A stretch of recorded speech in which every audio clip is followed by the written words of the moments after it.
has to work because a few people won't come.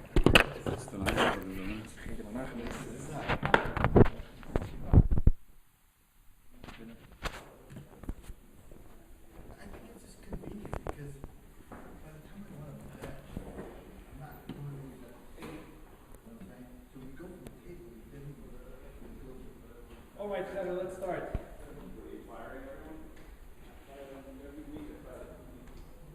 The school to hire people this. We don't get here now. This is learning play. This is how you make the economy turn, guys. Okay. Now, the first introduction I want to say of Hilchos Sechiras Poalim is that people don't realize that when you hire a worker, or a worker, it works for either you hire a worker or you're a worker for someone. And you're the boss or you're the poil, I say the poil, the employee. And you could be nichshel in gezel very easy. See, we are used to understanding a gazlan is a person who walks into the bank and he pulls out a gun and he steals the bank. A gazlan. Guy comes into the shul, he stole the Sefer Torah. You know, oh, wow. Guy works and he cheats, he doesn't come in time, or he fools around, looks on the internet. He's a ganav, same ganav. So we have to establish, the halachas is, what does he have a right? What does he, speak to every boss? He said, I'm upset I find my workers, goofing around. And I have one of my children one of my daughters she has a big business. And she put a filter, not because she only has girls working for her, but she has a filter because he says they shouldn't be able to go on the news, shouldn't be able to go, has an email, you can only do company email. It's incredible how much time gets wasted. When a person does it, it's called a ganav. So the first thing Chofetz Chaim writes, the Chofetz Chaim wrote a sefer called the Havas Chesed Mishnah Berurah, and in the Gedoma he writes there, that which is very true, I think I mentioned once here when we learned before Choshen Mishpat, that the most important thing he says about not to be nichshul and stealing is to write down clearly at the beginning of your work, what am I working for? I work by the hourly, I'm allowed to take a coffee break, I'm not allowed to take a coffee break, just say, Barucho, Bitcho, Haktano. Clearly write up what it is. Otherwise, it's very easy. Either the employees in Nichshel, or very often the balabas, because you didn't do your job and they hold back money. I see this all the time. Yeah, but that's something like somebody's like working like in a factory, there's like a production line. But in a modern day office, it's like you have projects. So sometimes you have downtime. So well, that's the same thing. You have to be there. So but I'm saying that has to be written exactly. You have to know what the minig is. We're going to learn later Shulchan Aruch. That's the whole Shulchan Aruch. This is what the whole Shulchan Aruch is going to be. What does it mean downtown? What does it mean? Can I take the time? You work for a company, obviously. It seems like what? Yeah, what do you do? Well, as an engineer, so things are, things are more like on the honor system. You're going to get a project done. So it could take you an hour, it could take you 8 hours, but that's the most important thing. Yeah, what I'm explaining, it's very easy. It's a job like you, the guy to fool around, and no one would know the difference. That's right. So that's if he's working for a Jewish company, he's a ganav. What about a secretary who sits by the phone and that's her job? Yeah, that's nothing what she does. That's her job, sitting by the phone. But we're talking about, when you got a constructor, he's had a good mashal. This is a very good mashal. my daughter has a billing company where, the girls could fool around and she wouldn't know. She has so many people working and it's gonna be. She once caught one of the girls and she says, what is this? Checking the email and looking at the news. I hired you to work. Not realizing it, that your mamish could be so easy in Ichshol and Geneva in the stealing. And how about working for a non-Jewish company? Well, it has to be a non-Jewish company. You're not still from a goy, but it's different. We later learned the different halachas by goy. We'll get to that. Doesn't make a difference. There is owners. It's just a legal fiction. People are making money in the corporation. It's not like What? Non-profit. Yeah, but let's talk about a corporation that makes money. But there is owners. It doesn't float in the air. If it's a non-profit, there's a law. So there are people that are responsible. That's true. You know, to explain what the Rabbi just said, we're going to learn later about this. You know, let's say you work for a school, okay? And, you know, that's for sure. We'll later learn, if a Rabbi doesn't do his job 100%, there's no kapara. He has no, you know what I mean? A Rabbi in Cheder could turn a child on, could turn a child off. I'm sure all of us experienced that. Some of us had a horrific Rabbi, including myself. You know what I mean? And you know, but if a Rabbi, you know, doesn't, it's nothing to do. It's working for because if let's say teaching girls or a secular teacher in school, bottom line is that the principal is a shliach of all our parents who paying him to do the work. So if people you know, there is stealing involved. Or even it's not teaching children. It's a non-profit organization raising money for cancer, caring for the poor people. But he, the owner, has the responsibility to pay the workers. You know, so it's you're stealing from him. I wouldn't have hired you. I wouldn't go out and you know, work for this because you're fooling around. That's not why I'm working so hard. Okay, zog the mechaber.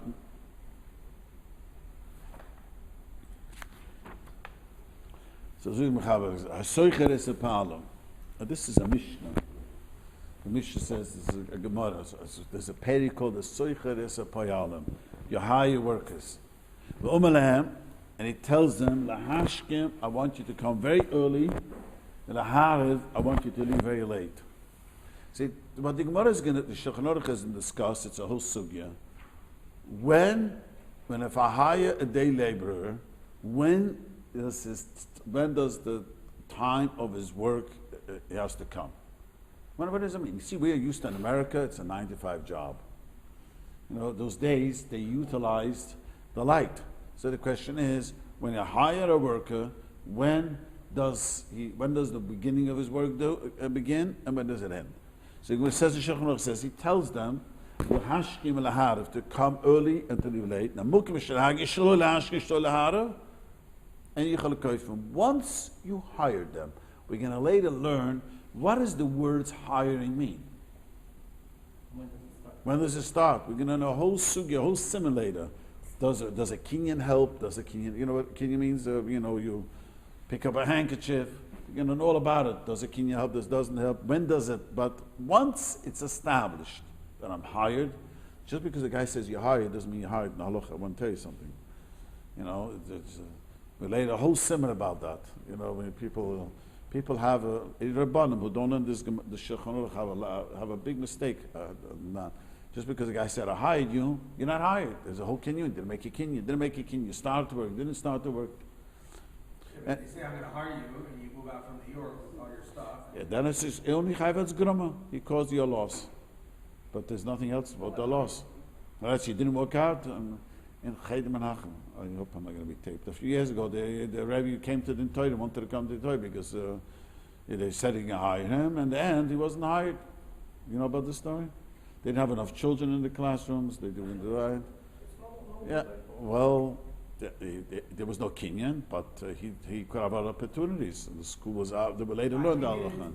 Try for another job. Right. He assumed So that's called a gruma. That's we later learn all about this. It's a whole Siman later. I don't want to go off tangents over here. We'll never get done. But upon him, we're talking about there's a kinyan made. We started working, and he didn't make the Tanai. See, we could make. Yeah, that means he didn't tell them in the beginning. He wakes up after he's hired. He tells them, you know, as Yiddish would say, "Vayuvoy." Yiddish would say, "Vayuvoy" is an expression. Now he's coming. Now you're coming. So when you hired him, he didn't say anything. Now, after you hired, I want you to come a day in nets. I say the nets in English. Sunrise, and I want you to leave when it gets dark. That's what I want you to do. So the Rabbi says, once you hired, he says, if a place Where are we up to? Now this is so important, this Siman. It's called minig. A minig. What establishes the way we work is a minig. Now there's a famous saying that a minig breaks halacha. You ever heard that expression? Chassidim love to pull that out of the pocket. But there's no such a thing. It's based on this Yerushalm over here. The Yerushalm says on this Mishnah that minig breaks halacha. What does minig break? If the minig was not to get up early to work and go to work late, but the minig in the city was different, breaks the halacha because in the pasuk in the Torah says you should a worker works early. Yeah, the pasuk means the pasuk, but the famous Yerushalm, the minig. So this is always quoted, but it's a horrific misquote. There's no such thing minig breaks halacha. Yeah. So, anyways, it's from this Yerushalmi, this sugya, because the minig has to do with what. And this is very important. I'll give you a mashal. We're gonna see later. Does rent control apply? Anyone has apartments here? I don't want people to scream of it. What? Oh, yeah, no. You own apartments, or you rent? Well, but my neighbor, a lot of wealthy people own a lot of real estate, and boy, did they get angry when a guy pulls the card. There's rent control. I had once a guy who he said, you can't hire me. There's rent control. Can't hire the rent more than a certain percent. Rent control. So the owner was a smart guy, and he called the rent control. He has an extra child, 2 children. How much can so he said you can rent? You could and you could tell him that for the next child you'll be out, or whatever. Then he comes to me. You know what the guy told me? So he says, he called the rent control. You pull your card, he pulls his card. Is there such a thing as rent control? Meaning to say, that as the rent, I want to tell you something. The rent control here in LA is Midas Saddam. Yeah. Well, no question about it. If I move in and I want the house for myself, I have to pay $18,000. And if you're above 65, $100,000. I mean, there's no money. You could stay there and I can't kick you out. It's crazy law. I mean, you have to pay this to get that person out. Yeah. Now, I don't want to go to all these dintoides, but the question is now, what establishes a minig? That is always the question. Now, it's very possible, rent control, everyone knows it's very possible. You knew there's rent control. You know what I tell people, my neighbor, I tell them, why don't you, I told someone who didn't listen to me, said to him, rent it to the Yid, write a document, a Yiddish document, Almanas, Hilchos, rent control does not apply. So a lawyer explained to me that in the court, that's not going to be accepted. There's nothing to do with the court. We're talking halacha. I said, you can make a masna mashikusa b'toira, but you know what that means. You can make a condition on monetary things that it's chalamusha. You could tell a lady, I'm a kaddish you, with a condition, I'm not going to give you mezainis. She's your wife, you don't have to give mezainis.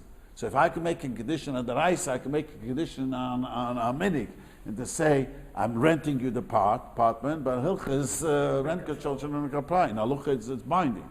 But what happened to the din of the land? What does the din of the land mean? That we made that in this place there's rent I want to ask you, do you ever cross on a red light? Do I ever cross? Do you speed? Do I ever speed? Yes. Do you say al chetzachatoni that you speed? Many times. The policeman pulled you over. Now, there is no such a thing, Dina Machisa. The Dina Machisa Dina could never tell us what's right and what's wrong. Dina Machisa Dina could tell us that it's a kinyan, it's not a kinyan. Let me explain. This is one of the most. I said this already. It's one of the most misconception of Dina Machisa Dina. Dina Machisa only says that let's say you live in Bnei Barak, and you parked on the wrong side of the street, and they came and towed your car, and you start screaming, Ganef! We have a right to make rules, Dina Machisa, to take the car away. But Dina Machisa cannot tell me that I'm not allowed to speed, they could say, we'll give you a fine, and you have to pay it, and we'll take away your car, but not a Ganef.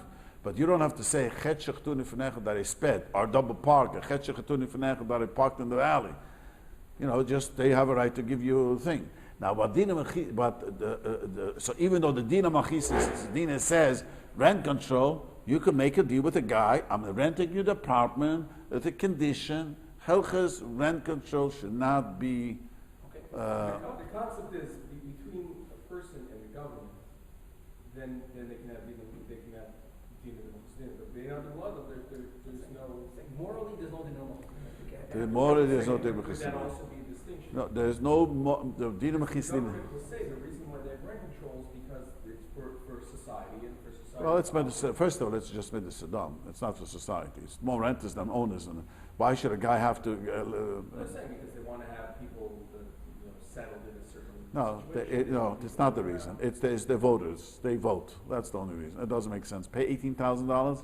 Yeah, if you want to get someone out of your apartment, if it's in a place there, it's $18,000 went up recently To get them out. to get him out. Doesn't make sense. And he actually demanded payment to get out of a place many years ago, I remember. He was Jewish, no? He wasn't. Oh, he wasn't. Oh, we could say the same thing with Yovel, everybody's land goes back to the guy spent so much money on his, He knows. That's what he knows. The Torah said so.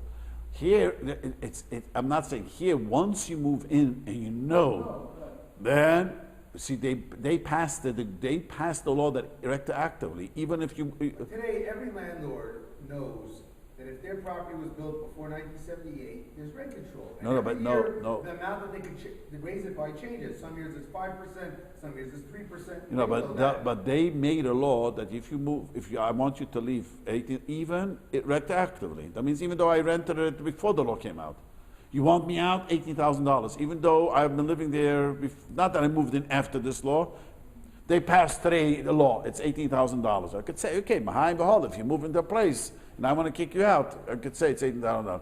How could you mechayiv me? There's no such thing in the Torah. How could you mechayiv me now? Till now it was about $3,000, whatever it was, and say me to pay. But at least today, in Los Angeles, anybody that's renting It knows the law. that's rent controlled or that's, Yeah, it knows. landlord, on either side, they will know about it. There's no secrets in this. Right. And look at that. There's two separate segments. So anyways, this is what the whole minig. The minig establishes what the contract is going to be. If it's not verbalized. If it's not, that's why whenever you write a contract, it should be, it's kedai. I beg people all the time. I am very proud of one of my Talmidim Jets. I don't know his name. I said over that you do something business, you should write it down. So he went fundraising needs for his own camping. His parents don't have money, so he wants to go to camp. So he gave the school money.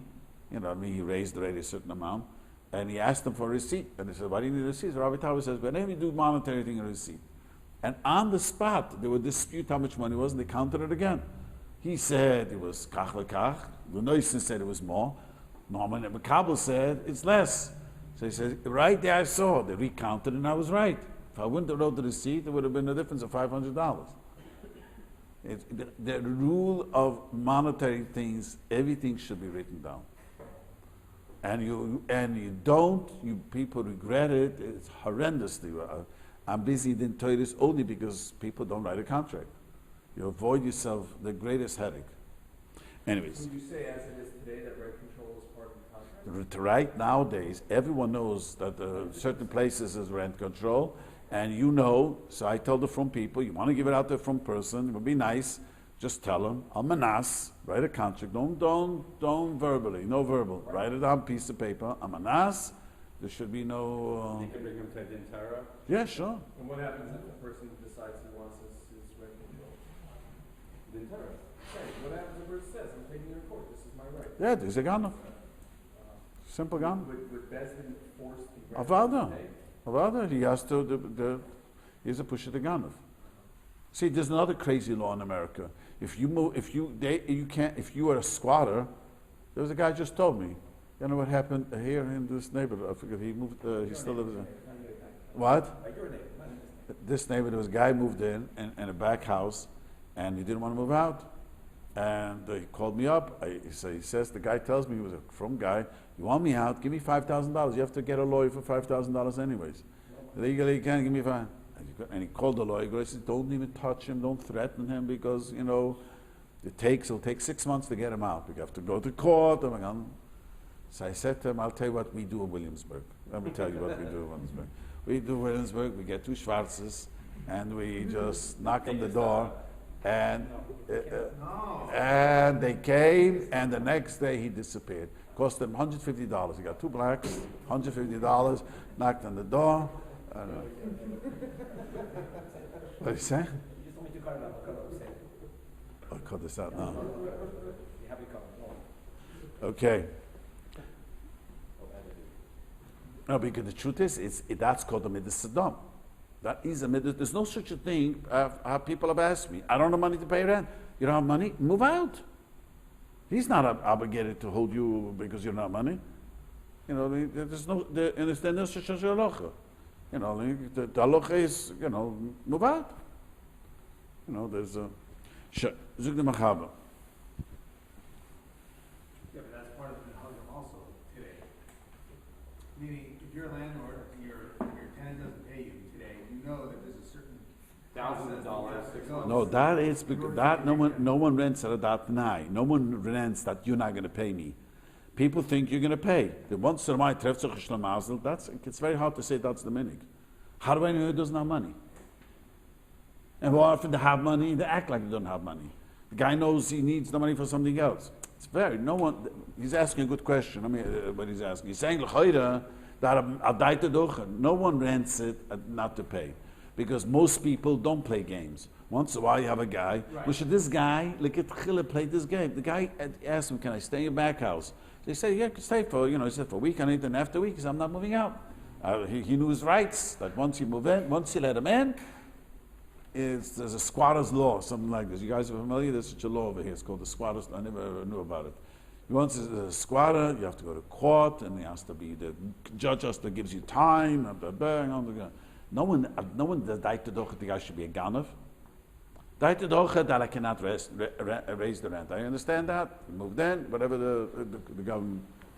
Okay, zug the Machaba Vater. He says, "En yuchal koyfen afil hoysiv al schurim kivish lehisnekem b'shan shesocham." Since he didn't make it now when he hired them. Zug the lohoy minik. What happened is let me explain something quickly, which in Machaba is very mekatzer over here. The Gemara has a whole sugi over here. If a person does not make it, there is no minig in the city, and we didn't speak about it. How was the guy hired? That's it. There's no minig in the city. It's a new city. What's the question? How much? When does he start working? A day, 9 o'clock, 10 o'clock. When we know it in America. It's 9 to 5, generally speaking.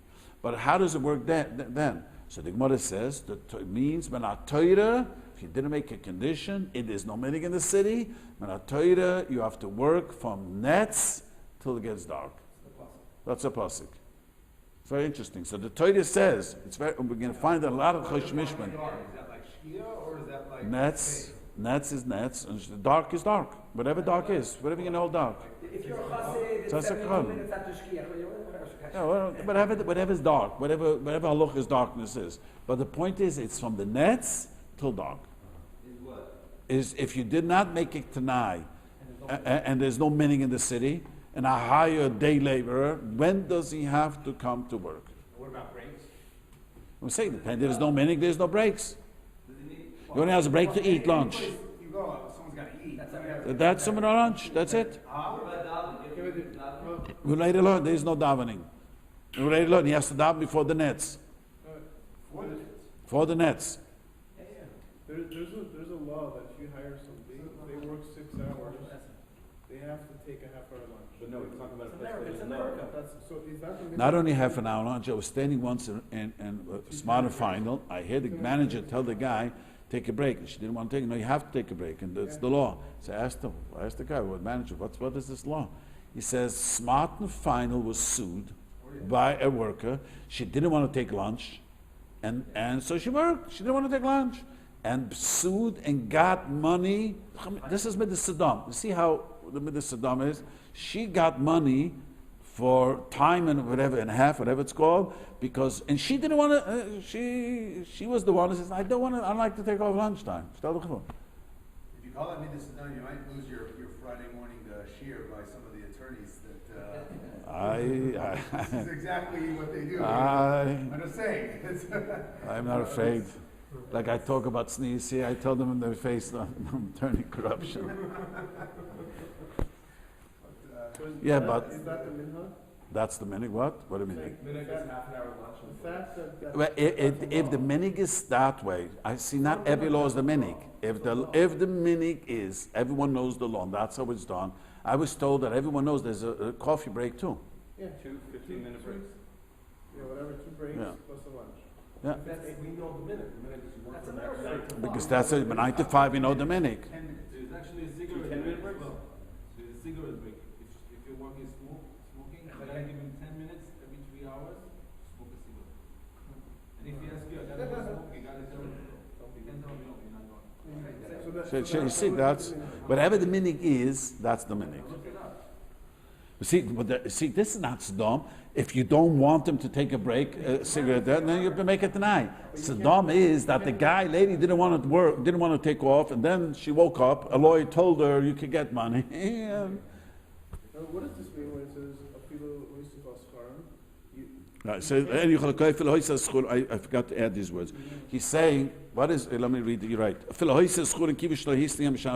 me explain what this means. This is a very important halacha in the mechaber. And this is a big machlokes in the Achronim. What happens, there is no minig, and at what time we start? There is no minig. But an average day laborer gets so much and so much money. And I added more money to the thing. No, I paid. Let's say day laborer makes $20. I said to the person, I'm giving you $25. So, and I did not say, I want you to start working at Nets and they say nothing. And the guy says, why don't we say the money should say what it is? Minimum. Let the money pass in this. Why did I add extra $5? You understand the question? Good worker. Oh, so that's what it says. The guy could not only a good worker. The guy could say, the workers could say, since you didn't tell us, you gave us more money, we should do a better job. That's what the understand? So again, even though he gave them more money, we don't say the money is going to explain why we got more money is to come early and to go late. We don't say that. So let me tell you a famous question, and this happens a lot in the Torahs. So there's a famous conversation that Choshen brings down. Let me explain the story. The story was like this. There was a guy who was sent to do an errand, send a shliach. And normally, when you pay a guy for the job, and you pay for the expenses. Guy is going out and paying for the expenses.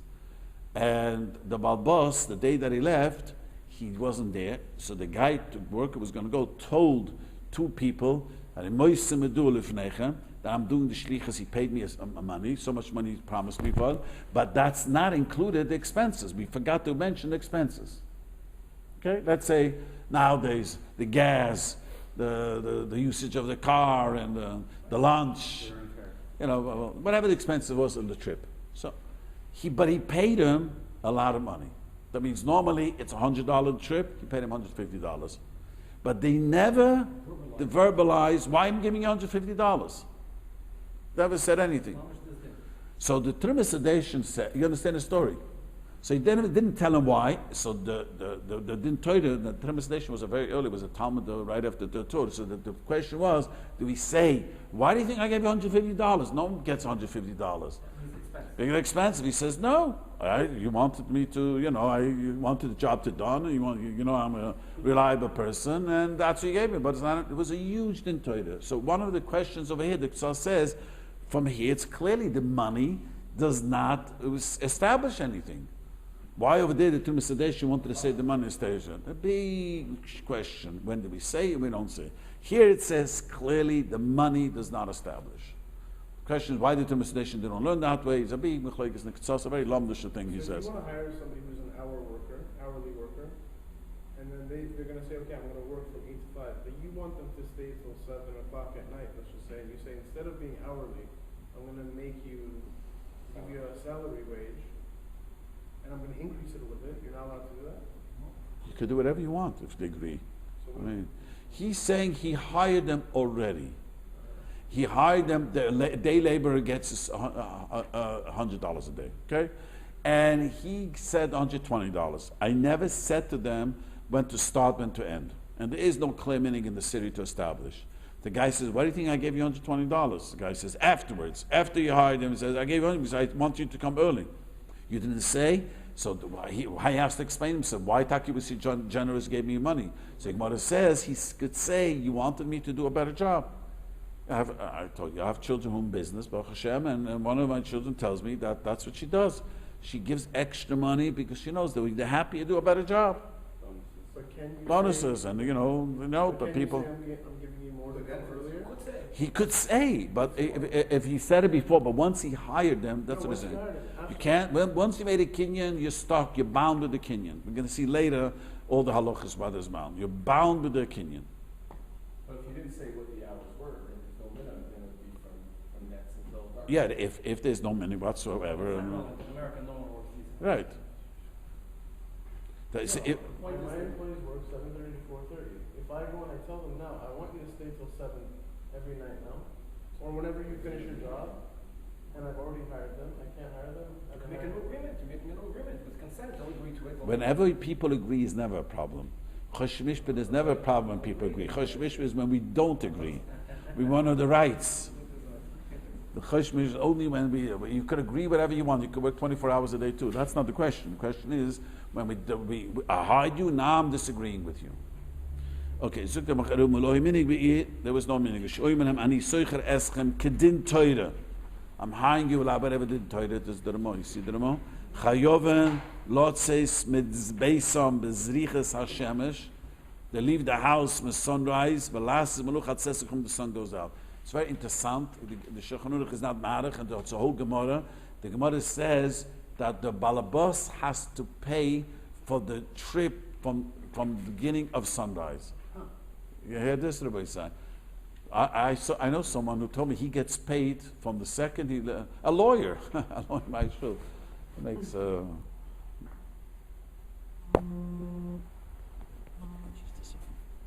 Hello.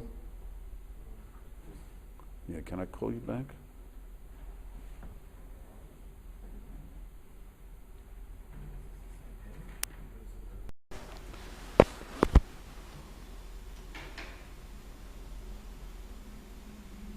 Oh, so he told me he gets paid travel time. I charge when I leave my home, going to court, your traffic, not traffic. He pushes a thing and $625 an hour. Isn't it? Yes.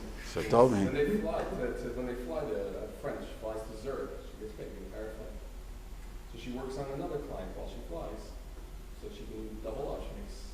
Yeah, I mean, the guy told me he just another lawyer might shoot him. He just flew to Tokyo. And Is that stealing? When you double no, up on your clients? Nobody going to sit and go and watch TV. Well, he can do whatever he wants. They don't expect you to. That's Pasha. They don't expect you to whatever work.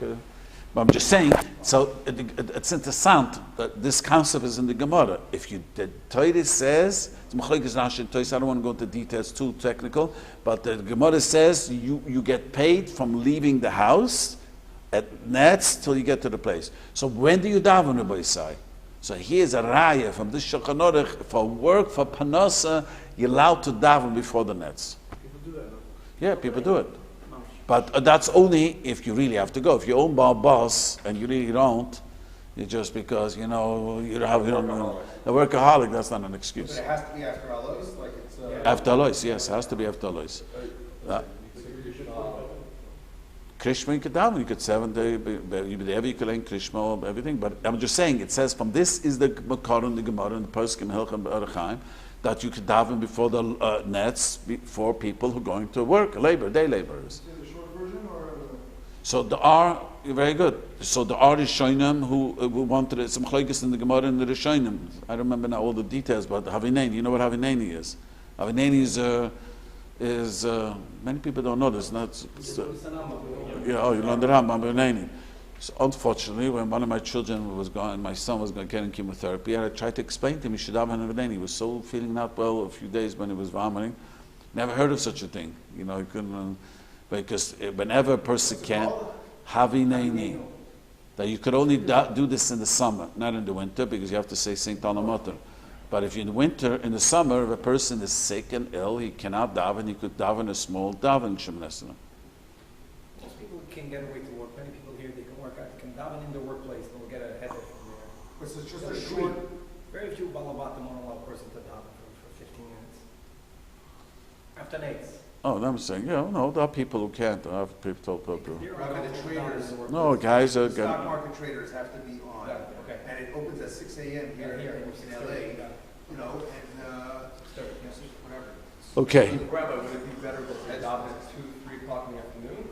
And say you're early or? You're not allowed to daven. Over Zman Tefillah, after Zman Tefillah, after Chatzos, you're not allowed to daven. Yeah. You rather daven, Binyamin, you rather daven before the nets than to daven so late, after Chatzos or after Zman Tefillah. Okay. Ja, be'erev Shabbos, says the Magdim Atzma lebeisa, shiuchal lemalas lechuvi yishamayim, to fill up water, v'litzah dakuten, v'lahadig lo yisaner. So the Alter Rebbe himself quotes the Magavrom in Hilchos Shabbos. The Magavrom has the kasha. You know the shesh tekiyas. There's a whole sugi called shesh tekiyas. You know what that means? You blow the shofar a few times, and that is much before. He's saying that you come home, mamish, the last second, that you should be able to put up a kettle of water, one fish, and light a net. That means if the candle lighting is 6 o'clock, you have 10 minutes, you could do this, you do this. Ein Shulchan Aruch says, so the Teretz says, when you're working for yourself, you have to give yourself more time. Working for someone else, you have to come in the last minute, without taking a shower, without nothing, just the bare minimum. But it is a how the Torah, how... If I work for the government and they say courtroom goes until 4:30 in the afternoon, and Shabbos comes in 4:25 and I have to leave work at 4 o'clock to get home. Yeah, but they're going to let you get... You don't do it. Maybe they don't give permission. So what do you do? He leaves anyway. There you go. Yeah. Do I have to be mamish in 18 minutes? Working for the government. To quit his job all the time because avudahem, we're not slaves. Very rare. We'll later learn a whole Siman and Shulchan Aruch about that. When you can't, but normally a person could do. What's the claim, like an at will, that's what they call it. What does that mean? Employment is at will. They can terminate anytime, I can terminate anytime. That's only if you have an at-will appointment. Right. There was a person in this show who the judge said you must be, or she was, not this one, I think it was sickness. Said the judge said you have to come to court. And he was what? A juror? What was he? No, he's a lawyer. He works also in government. And the judge said you have to be in. He should judge. He should judge too. And what did he do? He didn't go. He got into trouble. And he won the case though, but. That's why he didn't go. They got into less trouble. He got into less trouble because he won the case, but they ordered him to come to court. So he's not holding contempt of court, you mean? No. But let me ask you, I mean, He got lucky. He the got lucky that he won the case. He got lucky, he won the case, but He could have lost his job. if he was going to be held in contempt and the judge said you have to be here, he was in the middle of the case. He's representing somebody. Yeah, you're not allowed to go in. There's nothing to do. No. The question is, You should quit his job. No, nothing you do. that's the question. Do you have to quit your job and Ghana? That's what I'm saying. Well, it's if he has no other panasa, then it's a whole different question. It's going to go, but a person. It's American though. It's always Parnasa. He could have done this. It's always Parnasa. He's a good lawyer. Yeah. So he's not allowed to go in. If he could have panasa without it, he's not allowed to Even go if he in. has a way of doing it without being Mahal Shabbos. Well, He can walk there. He can sit there and court. that's work. It's not. That's called work. And there's no question that the lawyers keep on writing everything and. No, you didn't have to write. I mean, it was at the end of the case where Mamish didn't have to write anything down. He could have just shown up. Well, it's out to Ishmael. Okay.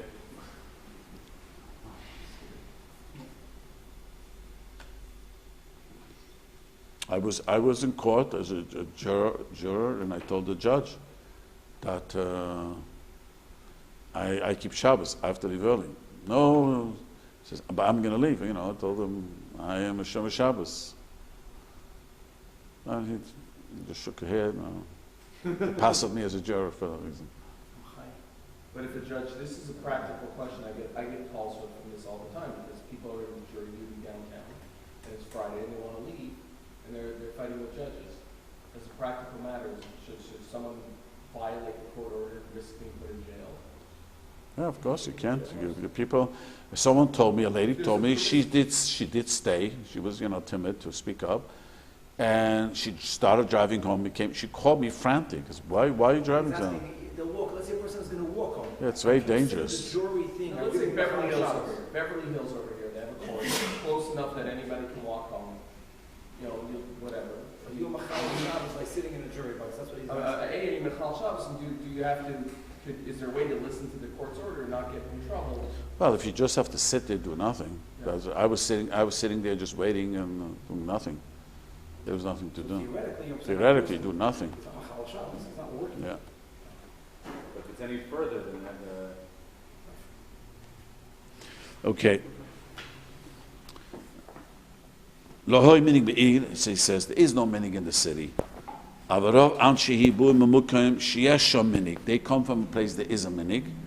Azlinen buser minig ho'ir shibui misham. Here, listen to this. This is a Yerushalma. Rav people come from a minig, there's a minig. That means the Gemara says, how's it? This became a new city. There's no minig yet. We started a city that to run, and now most people come from a place there is a minig. You go b'seminig yishabui misham. So you go b'saroiv. Now there's a question in all the Elchonon. What do you mean go b'saroiv? We have a klal in Dina Momenis. Ein holchen b'momen acha harov. You know what that means? Rav could never pass in Dina Momenis. You know what that means? We don't say. The Gemara talks about a guy bought an animal, and the question is, it turns out to be a shornachchen. You know what shornachchen means? A goring shor. The seller says, I sold it to you to slaughter it. And the buyer said, I bought it to plow. So the Gemara says, we don't follow what the majority of buyers is. You don't go, and Dina Mumman is, Rav does not paskin. So the question over here, everyone asks, why does it say you go with the meaning of the Rav people?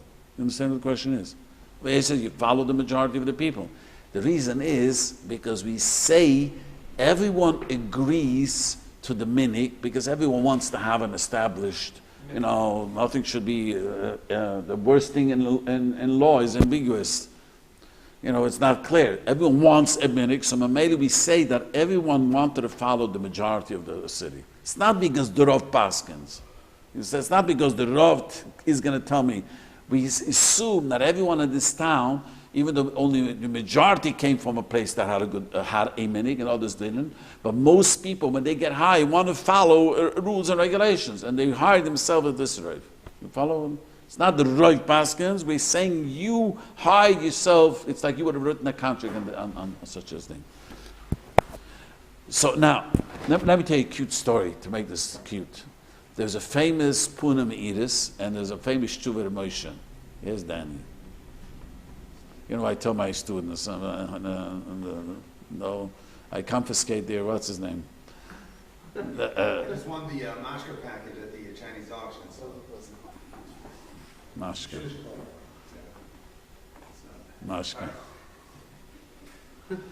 Should have won something more than that. Hopefully, the night's not over there. So anyway, the question was, a shatchen, the Moshe has a tshuva this way, and this tshuva was asked in the Punim Iris already. A shatchen made a shidduch from Etzisot America. Shatchanis in America, they pay a lot more, and a shatchen Etzisot pays a lot less. So which money does he collect? Israeli money? Or does he collect... half from America. So we say the American money in America, or do we say, I am an American, I'm working here, and I'm the shatchen over here. It's a big, the Punim Iris lived maybe 300 years ago, right after the Shach. I think he was a nephew of the Shach. Has a long... What? What was it called? Punim Iris. That's the name of the safe. He was a nephew, I think, of the Shach, or the nephew of his... He was a sister's son, I think. Anyway, so he has a long tshuva, and Moshe called him. And Moshe has a long tshuva, because how does the work? Do we go now? We learn this in Ramah, you understand what does it depend on. So Zug the Ramah says, Hulach Mamokim, if a guy goes, Memukim shenhagi lahaskim, hashkim elaharav. This means you go to a place where people get up very early. That means they start working the nets till it gets dark. Memukim shenhagi shloi lahashkim elaharav. That means I come from one place to another place, or the other way around. Yeah, it's going to get confusing, but Bekitzer, one place the workers have to work harder for the same money. One place they don't have to work so. That means the place they don't have to work so much harder. That means the labor is more expensive, obviously, because let's call it they get the labor in this place is more expensive, and the labor in that place is cheap. You understand why? If to get paid, I have to get up early in the morning to the night, so that means the labor is cheaper. So anyways, so if I come from one city to the other city, one city has 1 minute, the other city another, how do we look at it? So the Mechaber says, "Azlinen busamukim shesucher sham hapa'alan." That means the Rebbe's solution is very not clear, and all the Charenim explain. That means this way: I come from one city to this city, and I hire workers in this city to work in this city. We follow the rules of this city. If they come to my city to hire workers over here, then everyone agrees. You understand? I'm not saying it depends on the place where you hire the workers. I'm just saying they all Medaik, and the Shalma doesn't say that. So they all say that the Remo was only bringing half the Shalma, and it was only that's the Punamidas and the Moshe. That the Shalma was Susi explains differently. That so they say that the Remo is talking about I come from one place, and I come over here, and the rules and regulations here. If you're working here now, the question is what happens? This case, I come here, pick up workers to come to my place. Or they come to here to pick up. So the Rishalma says a very interesting thing. The guy Rishalma says, why do you, if I come to your place, and this place the labor is cheaper, that means this place they get up early in the morning to work at night. Why do you think I came here for? Get cheap labor. To get cheap labor. So then that's a good argument, because that shows, why do you think I came? I can have the same labor here. So Moshe and the Purim Yiddish say the same idea. That's only where it was labor. Everyone could do it. Everyone could plow. If I come and I get a special worker, specialist, I didn't come to this town because it's cheaper. He's a good computer worker. He's a good whatever. He's a good software writer. He's a good engineer. You know what I mean? That's not the proof I came here is because I came here because the Shatchen says the Purim Yiddish, the Santi says the Purim Yiddish. Yeah, it's a profession, he says. Most people, you have to know how to talk and how to, you know, how to. I'm confused. How do you look at it as who's the worker? Is the shotgun the worker? Shotgun or is the worker.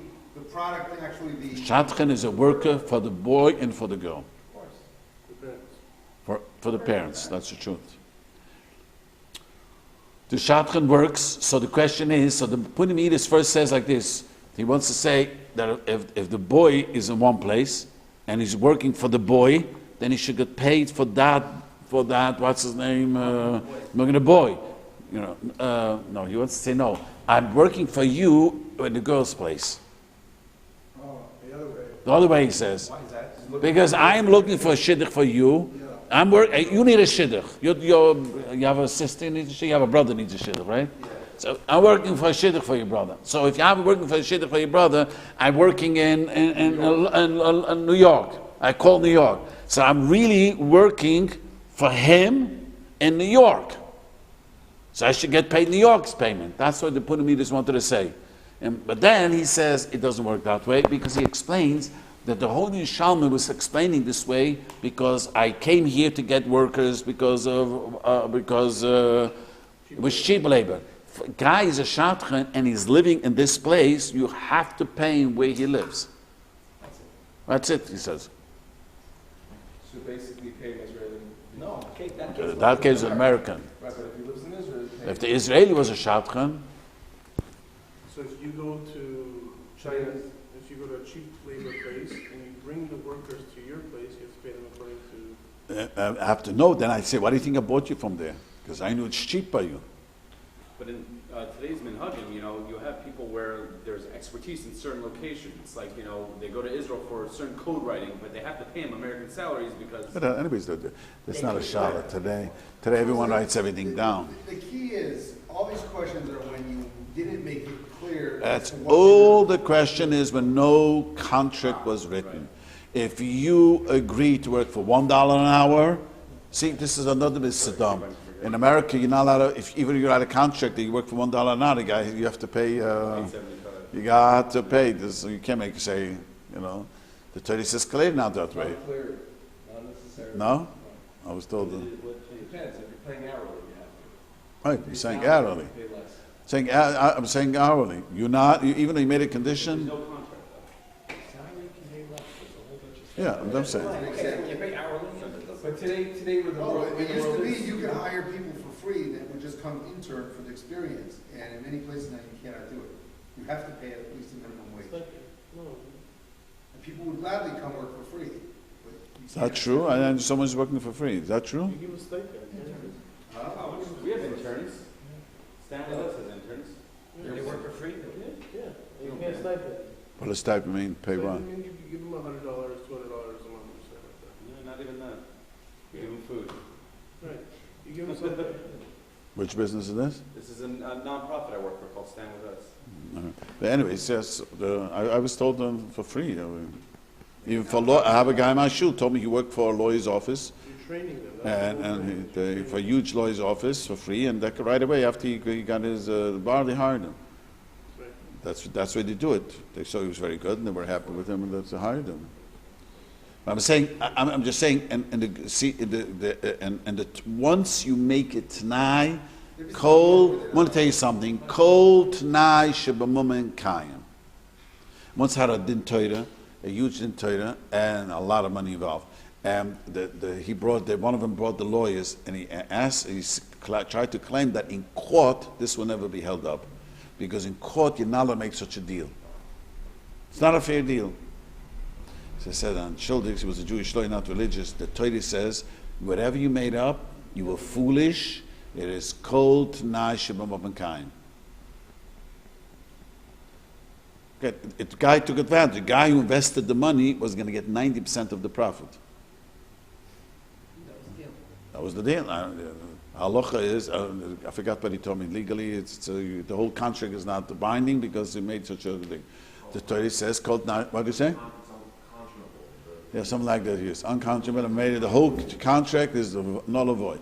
The Torah is not such a thing. The Gemara says, "Kol t'nai shebamamakain." The words of the Gemara a few times. You made a deal. The deal is a deal.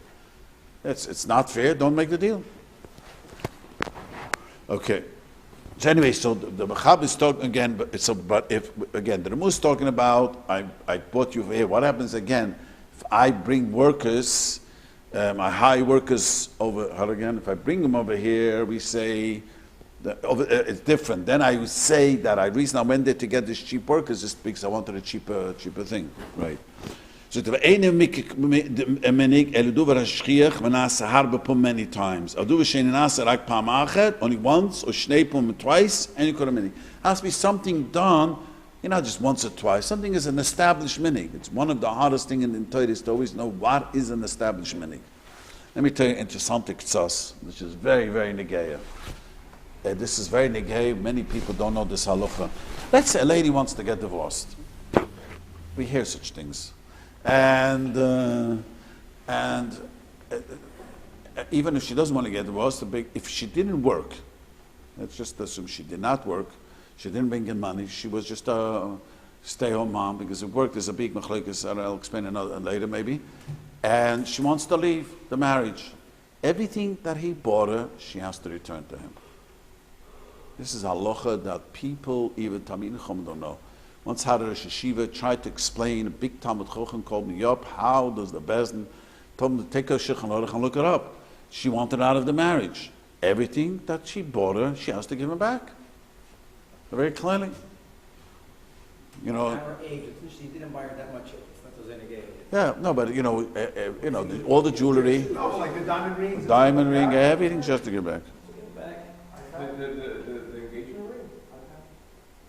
What do you say? Yeah. Engagement ring, even that, many places you have to give back, yeah. But now the question is a different question. So how about a worker?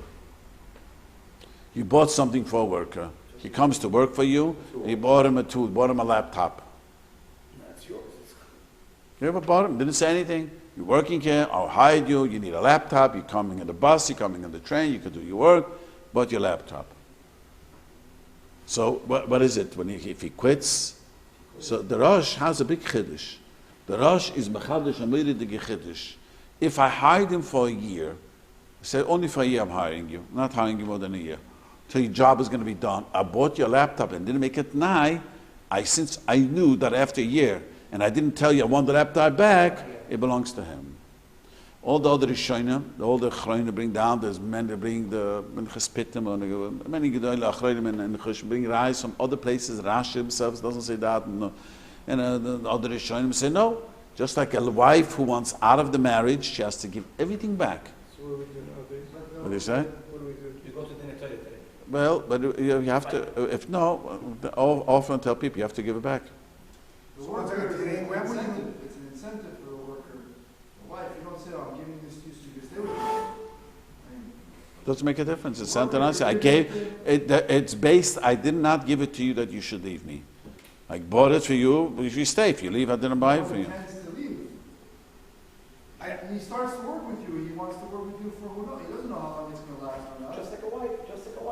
Yeah, that's the same No thing. contract. That's it. I bought the lap for you because you're working for me, and I did not buy it for you that you should pick yourself up and go. one second, but the first commentary that you just quoted with the Rush was that you said, if you hired him for a certain I sent for a year, and I didn't tell him. Then it comes back to you. No, it goes. The Rosh is the mechadish that it belongs to the worker. Right, and I'm sorry, yeah, it does not. Because he did not. But if it's a regular worker where you did not have a fixed amount of time, then it would come back to you. Yes, he agrees it And comes back. everybody else argues on the Rosh all the time he gets back. and it always comes back. Yes. Okay.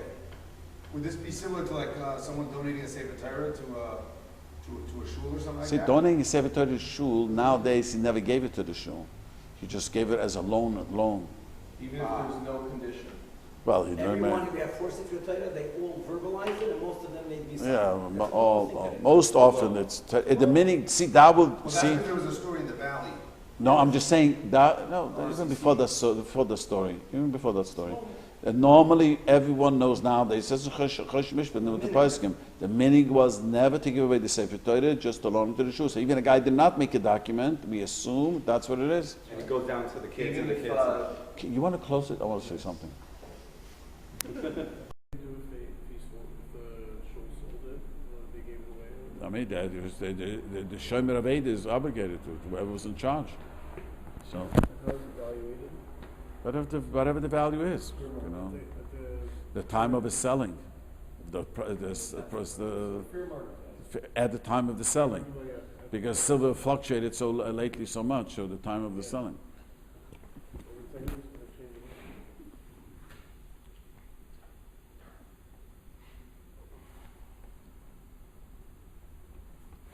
Something else quickly over here.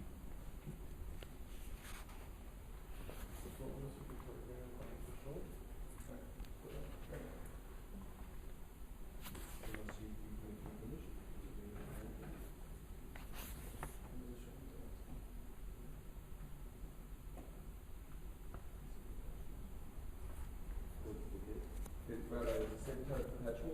someone, can a great grandson come and say, that's my day to say Yeah, it's the Irish. It belongs to him. Does the show of responsibility when the donor passes away to return the secretary? Or do they have to wait until someone dies? No, they have an obligation. So let's at this. What? Yeah. But they have an obligation. Yeah. I'm trying to remember such a story. I mean, the Moshe has a tshuva after World War II. There was a guy who went into East Side. You know, I don't know if you know history. What happened right after World War II, in the East Side, all the the Svarim came, and there were young people then. I have a cousin who was a shikra chavraman, and he found antique Svarim, which is worth who knows what. Today it's worth millions, mamish. He was a young man in Bach, and he knew, found the siddur from this Rebbe, you know. But kids, so this guy went, and he went into one of these places and bought a crown, and for the shul, for the Sefer Torah, and the guy sold them for $1 or something. It was very dirty. He thought it was made from copper. Both thought it was made from copper, and he goes to the what's his name and cleans it. Turns out to be silver, and so it was incredible expensive in those days. Even after the war, it was valued at $3,000. Can you imagine? Do you know what it means? That after 1948, it was valued as $3,000. It was incredible. You know, it looked like a dirty thing, but once you cleaned it. So the guy, they made a tum in the shoe. You know, the guy went and told the story that he bought this and told the Rabban cut. The Rabban cut, they got so fire. He says it's. You have to give it back to the owner, such expensive things. So he told him to go ask the Moshe. And Moshe wrote a tshuva about it. That after World War II, all the Yorshim were miyaj. Famous tshuva, because all the people, all the Europeans, my father went back, he couldn't find the civil life. Then maybe someone else it too. No, they knew that they would looted everything. So wherever it came. So mainly this Yitzur Hefker. So Mamela, the shul is allowed to keep it, and he don't, I'm just saying, because of that. Otherwise, it's a chiv of Shavas Aveda. He belongs to the guy, even though the guy's not from you, have to give it back. The people who go nowadays, in they're 90 years old and they going after their paintings that that the Germans stole, and they're see like this and this, and you hear these stories that people are going after like their belongings from World War II. Yeah, after the Germans, you could blow them up anyways. This is not a racist community. Yeah, I mean. A pitoida, al pitoida, once they were all miyaj. That's the fact. The fact everyone was miyaj after the war. No one knew. My parents are Holocaust survivors. There was no chavim in it. That thing. I went back to Hungary 3 years ago with my mother and went to the house we should have been belonged to them. Interesting right now. I read recently. There's a debate amongst the Holocaust survivors about the life insurance settlement that they're trying to work out with the companies, whether the money should just be distributed evenly amongst survivors, or if actual claimants that had policies should be able to get, hey, if my grandfather had a policy, then I should get the payout from that policy. And it seems that this is the argument, because if you said that they're really miyayish, then you could say that it makes sense to just give it. Money, there's such a thing. We'll later learn, we hope we get the ones in Choshen, and alvod is no yish. The guy owes you money, you always hope you can get it paid. And an item, there's such a thing as yish. People thought, but guy's going to pay me. Well, I don't know how there was life insurance before the World War II. The scenario is that obviously the people who had life policies insurances are no longer living. The children don't even know if they had policies or not. There's no paperwork. So sometimes they can find, my father or my grandfather had. Or lived in And this so they're saying, hey, I deserve, to get the payout from that policy, because it's from my family. But others are saying, hey, just spread it out equally, because there's no real way of knowing who has and who doesn't. Can you have yush and then have hope again? No. So you're saying after the war, the fact that they had yush. That's even though later they got People who are 90 now and now are saying, I want to go and find my paintings or whatever. the paintings. Is a pialocha pitoida the miyaj tzefka. What? If I own it now, they can't come to me now. It belongs to the Goyish government, they'll get it. And interest. I'm asking on a Jewish. Ended up in some Jewish home by it. Yeah, it ended up in Benny's home. He's obligated to give back? Oh, No, Holocaust funds. no. So it wouldn't go to Jews. The question is to which Jews, Let me just say quickly another thing.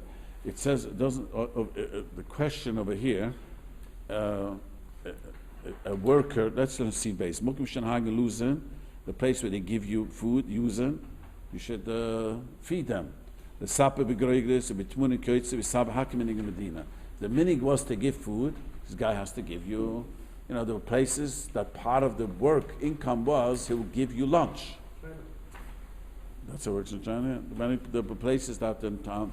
So now, Agavdik, the poskim say there's no such halacha, the Mishnah Melech and all other chayim, that there's a din by an Eved Ivri that the owner of an Eved Ivri has to give for the Eved whatever he eats. He ate steak, you have to give the Eved Ivri steak.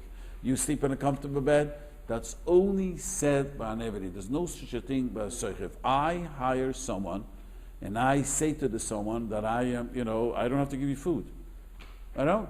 Even more, the Gemara has a machlokes in the Gemara. If I made a tanai, I'm going to give you food, but I didn't have to make a tanai. If you know the Sechiras name, there was a famous Gemara that the story. Now again, he gets lunch, and I said to him, you know what? I'll give you lunch.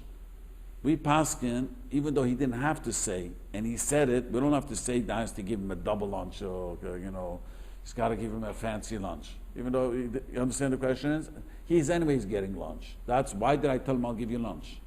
So there's one madum in the Gemara that says if you said give him lunch, you have to give him kasidi shloime b'shata. We don't paskin that way, but we do paskin also that for a worker you're not obligated to give him a food. Let's say he works in a place and with his food, he should bring his own food. There's no l'sachsum sharbedisha by a worker. Bring your food, and then I don't have to give you food. You understand what I'm saying? It's not like Eved Ivri, there's a special halacha by Eved Ivri. Okay, Rabbi San.